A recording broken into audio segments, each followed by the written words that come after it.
Section 12 time of supply of goods, तीनों हो ना, सुमन मैडम, इमाम और ये तीन, ठीक है, ओके। हाँ हो तो sir. Time of supply of goods मतलब the liability to pay tax on goods shall arise at the time of supply. देखो लायबिलिटी कब अराइज होगी, liability to pay tax, tax pay करने की लायबिलिटी कब अराइज होगी, time of supply as determined in accordance with the provisions of this section, section 12। Section 12 किसकी बात करता है, ऑन गुड्स, किसकी बात कर गुड्स रहा है, की, ऑन गुड्स, गुड्स की। ठीक है। अब देखो यहाँ पे the time of supply of goods shall be earlier of the following date, earlier of the following date. सबसे पहला date of invoice, date of issue of invoice by the supplier or the last date on which he is required under section 31 to issue the invoice with respect to the supply। Section 31 में कब बोला है invoice issue करने के लिए, movement के case में, movement से ऑन और बिफोर, और जहां पे मूवमेंट नहीं हो तो डिलीवरी से पहले, यही था, यस यस। सर। ठीक है। तो date of issue of invoice या मूवमेंट से पहले, अगर मान लो कि वो बंदा इनवॉइस इशू नहीं करता है, ठीक है, तो सेक्शन 31,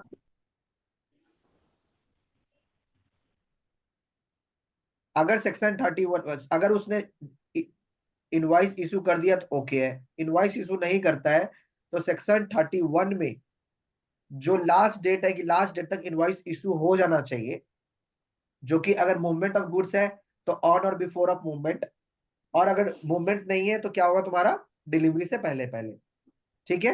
आपको यस ड्यू हो जाता है कि आपको इनवॉइसिंग कर देनी है। नंबर 2 कॉलम क्या बताया, the date on which the supplier receive the payment with respect of the supply. समझ में आ गया, अगर पेमेंट रिसीव हो जाता है और तुम्हारा इनवॉइस आ जाता है बीच विच अर्लियर, इनवॉइस इशू डेट यहां पे देखेंगे, सपोज करो इनवॉइस डेट है तुम्हारा 20 जनवरी 2024, ठीक है, पेमेंट तुम्हें रिसीव हो रहा है 24 जनवरी 2024 को, तो इन दोनों में से जो अर्लियर है वो हो जाएगा, दैट इज 20 जनवरी, ये इसको फरवरी ले लेते हैं, 20 जनवरी 2024 को तुम्हारा टाइम ऑफ सप्लाई हो गया है, ठीक है जी। अब सर। जो भी जनवरी का डेट होता है उसका टैक्स कब कब पे कर सकते हैं हम, फरवरी 2024 के 20 तारीख तक। अगर इस डेट तक अगर आप अगर टैक्स पे नहीं करते तो आपको 18% पर एनम से आपको इंटरेस्ट पे करना होता है, और लेट फीस लगेगा 20 रुपए, वो अलग, सॉरी 50 रुपए वो अलग, अगर नील का डाटा है तो 20 रुपए। दोबारा समझिए, अगर जो लायबिलिटी आपकी 20 जनवरी की, इट मीन जनवरी की लायबिलिटी है, और जनवरी की लायबिलिटी कब तक पे करना है हमें, अगले महीने के 20 तारीख तक, मतलब 20 फरवरी 2024। क्लियर है।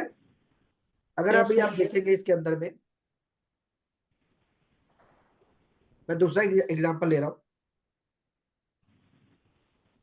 एग्जांपल नंबर 2, अगर आपने गुड्स का मूवमेंट कर दिया, गुड्स का मूवमेंट मतलब आपकी फैक्ट्री से निकल गया 5 जनवरी को,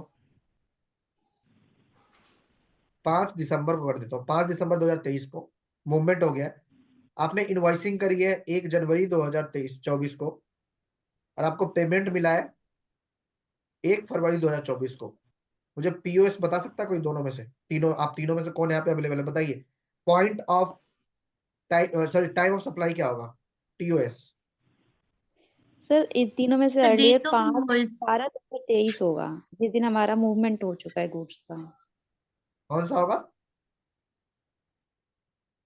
बताइए, अलग अलग बोलिए, फटाफट आंसर बोलिए। दीपाली क्या आंसर तुम्हारा,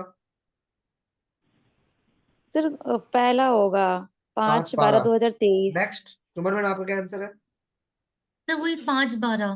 5/12। इमाम तुम्हारा क्या आंसर है, अच्छा जब वहां से मूवमेंट हुई 5 को तभी। गुड। उनको क्या करना था, 5/12 से पहले पहले इनवॉइसिंग कर देनी चाहिए थी, ठीक है, उन्होंने 5/12 से इनवॉइसिंग पहले नहीं की, तो ये डेट ले लेंगे और पेमेंट डेट ले लेंगे बीच में इज अर्लियर, ठीक है। तो 5/12 अगर इसका टाइम ऑफ सप्लाई है, ठीक है, तो इसको टैक्स कब तक पे कर देना चाहिए था, दिसंबर 23 का टैक्स कब तक चले जाना चाहिए? आज, जनवरी 30 जनवरी 2024। क्लियर है? Yes sir. चलो नेक्स्ट देखो, क्लॉज क्लियर है ये वाला अब आपको? अच्छा क्लियर है। ध्यान रखना, एडवांस फॉर पेमेंट के केस में हम इनवॉइसिंग रीजन एडवांस, अगर आपने कोई भी अमाउंट गुड्स के एडवांस मतलब होता है ना advance payment for supply of goods लिया है, तो उस केस में हमें टैक्स पे करने की जरूरत नहीं। ठीक है? ओके।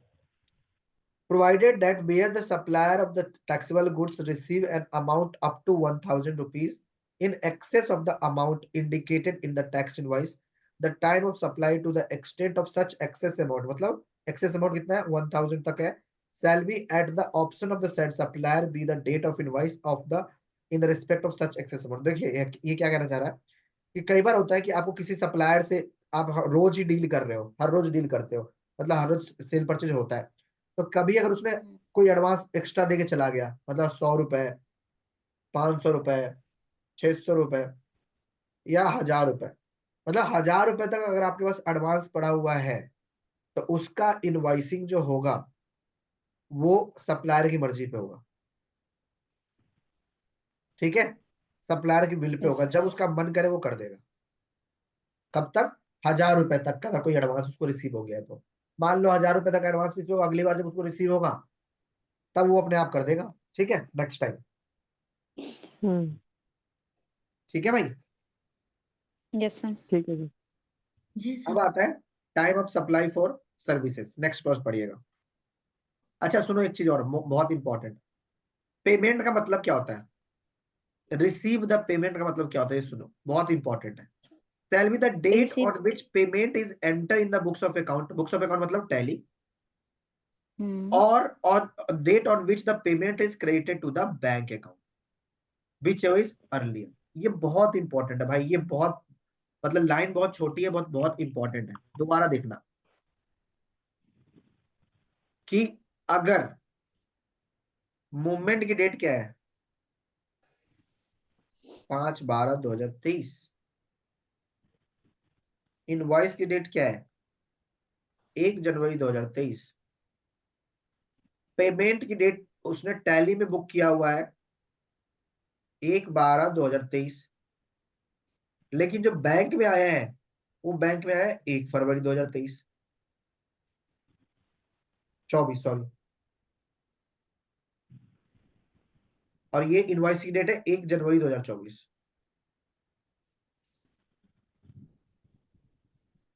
ठीक है?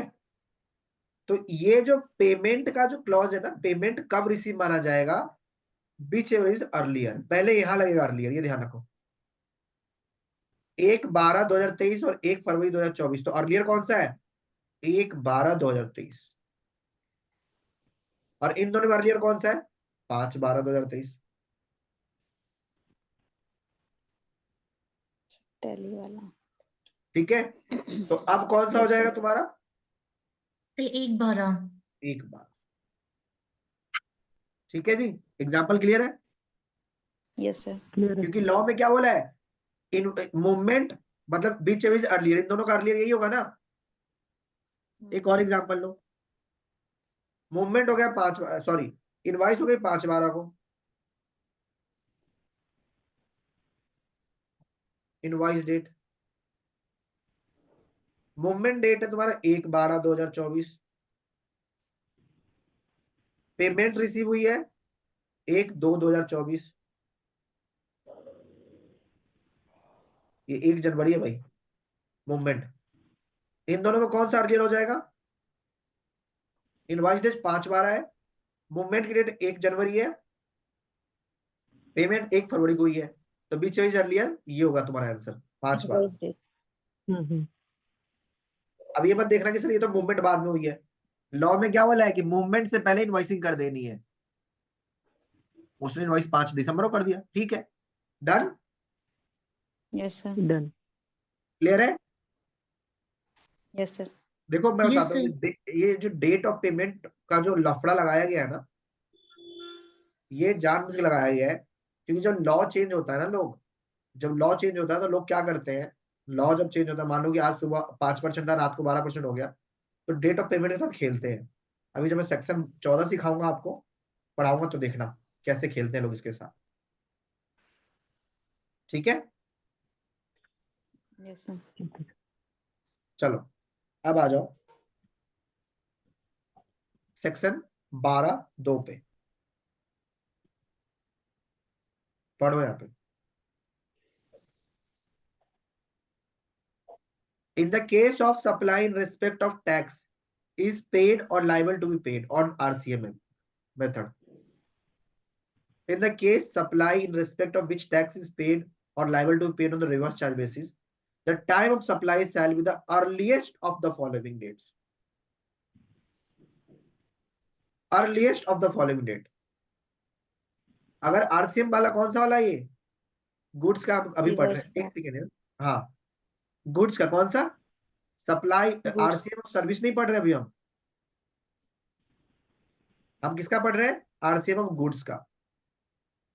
ठीक है जी, देखो यहाँ पे लिखा है date of receipt of goods, जिस दिन सामान रिसीव हुआ, date of payment as enter in the books of account of recipient और the date on which the payment is debited from bank account which is earlier.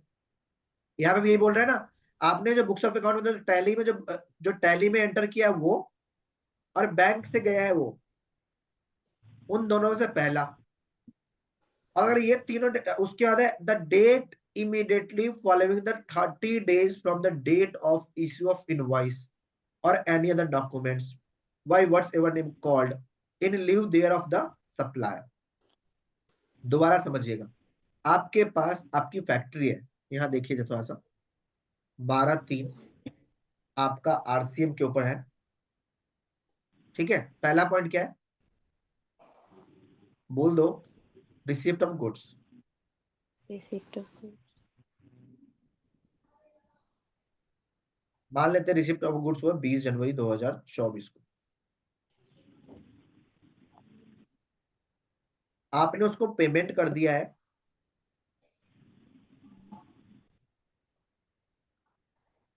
Payment किया है 29 जनवरी 2024 को, और आपके बैंक से गया है, ये टैली में एंट्री किया आपने, और आपके बैंक से जो डिडक्ट हुआ है वो डिडक्ट हुआ है 1 फरवरी 2024 को। पॉसिबल है। Yes sir. तीसरा पॉइंट क्या है, the date immediately following the 30 days from the date of issue of invoice by whatever name called. अब देखो यहाँ पे जो सप्लायर है ना, सप्लायर ने जो डेट इशू क्या किया है, इशू ऑफ इनवॉइस क्या है, इशू ऑफ इनवॉइस क्या है, डेट मान लेते हैं उसने जो इनवॉइस इशू किया है वो 1/12/2023 को इशू किया है। अब मुझे कोई इस केस में मुझे बता सकता है टाइम ऑफ सप्लाई क्या होगा। तीनों बंदे अपने दिमाग के घोड़े दौड़ाए और जरा मुझे बताए, लॉ पढ़ के बताना। देखो यहाँ पे date of issue of receipt of goods, number 2 date of payment as enter in the books of account of the recipient or date on which the payment is debited to bank account, or number तो ये 3 एक बारह का मानेंगे। the date immediately following the 30 days from the date of issue of invoice। दोबारा देखिए और मुझे आंसर बताइए, इनका एक का सर आंसर आ बैंक गया है, अकाउंट को सुमन मैडम का आंसर अर्लियर आ गया होगा। है 1/12। नेक्स्ट इमाम और दीपाली, फटाफट बताएं। सर पेमेंट डेट होगा टैली में जो एंट्री किया। 29 जनवरी। नेक्स्ट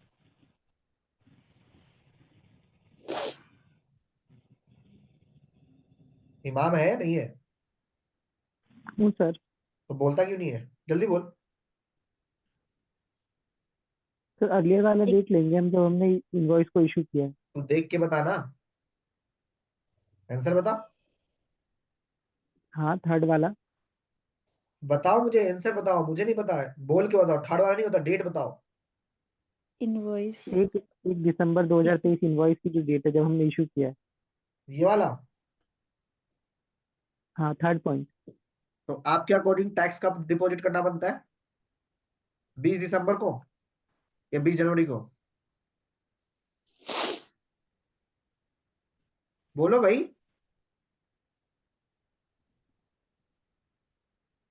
मतलब अगर 1/12 को सप्लाई है तो 20 जनवरी तक रिटर्न फाइल हो जानी चाहिए जीएसटी 3 भी, यही है ना?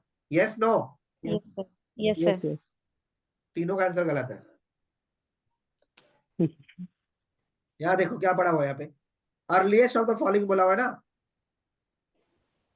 यस तो सर। तीनों का अर्लीस्ट क्या है? इन दोनों का अर्लीस्ट क्या हो जाएगा? 29 जनवरी। बोलो। फिर यस तीनों सर। का अर्लीस्ट, आप तीनों ने ये यस वाला सर। अर्लीस्ट देख लिया भाई। यहाँ पे लॉ में क्या लिखा हुआ है? 30 डेज फॉलोइंग। पढ़ो। The date immediately following the 30 days from the date of invoice.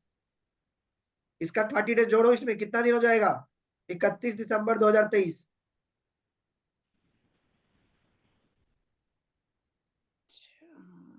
भाई कोई गुड्स ऐसा भी तो हो सकता है कि कन्याकुमारी से चला और जम्मू कश्मीर में पहुंचा, बीच में ट्रक का हड़ताल हो गया, जैसे अभी उत्तर प्रदेश में हुआ था हड़ताल, ट्रक रुक गया वहां पे। 1/12 को ट्रक चला था, पहुंचा कब है? 20 जनवरी को।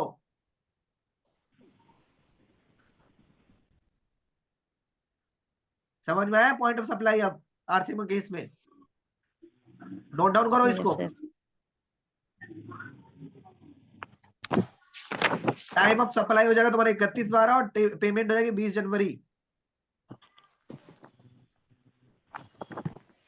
और अगर मान लो ये डेट ऑफ इनवॉइस 2 होता ना, देखो यहाँ पे, अगर मैं इस डेट ऑफ इनवॉइस को 2 जनवरी कर दूं, एग्जांपल में 2 दिसंबर, 2 नहीं 3 दिसंबर कर दूं, ठीक है? तो कितने हो जाएंगे? 3 + 30 2 जनवरी हो जाएगा तुम्हारा फिर इस केस में, 2 जनवरी 2024। समझ में आया? बोलो यस यस सर। नो? कोई क्वेश्चन? सुमन मैम, इमाम, दीपाली, एक बार और आ गया बताइए। सर। बताओ क्या, एक बार और बताओ, जल्दी बताओ। तो आपने बोला कि हमने इशू किया 3 दिसंबर को, और एज पर द लॉ बोला है कि 30 डेज के 30 अंदर डेज हमें पढ़ो, करना यहाँ है, पे राइट? लिखा हुआ है, देखो यहाँ पे, the date immediately following 30 days from the date of invoice. हाँ। ठीक है, अगर एक और एग्जांपल लेता हूं, यहाँ देखो, जहां पे 30 डेज लैप्स नहीं होगा। एग्जांपल, गुड्स रिसीव हुआ है 20 तारीख को, 20 जनवरी को,